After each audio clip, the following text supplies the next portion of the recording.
যুব সমাজের জন্য মুক্ত আকাশ নির্মলার প্রশংসা মোদের। এবার বাজেটে বাংলা বঞ্চিত, তীব্র সমালোচনা মমতার।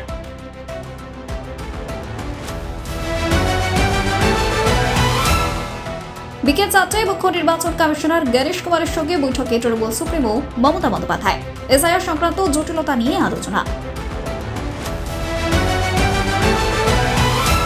আজ থেকে রাজ্যে শুরু মাধ্যমিক। এবছর মোট পরীক্ষার্থী 9,71,340 জন। পরীক্ষা চলবে 12 ফেব্রুয়ারি পর্যন্ত।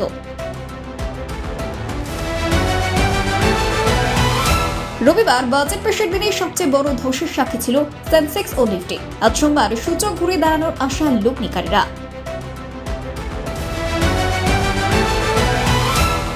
আজ পাল্লাখালীতে টি-20 সিরিজের শেষ ম্যাচে মুখোমুখি ইংল্যান্ড ও শ্রীলঙ্কা। সন্ধ্যে 7টায় শুরু খেলা।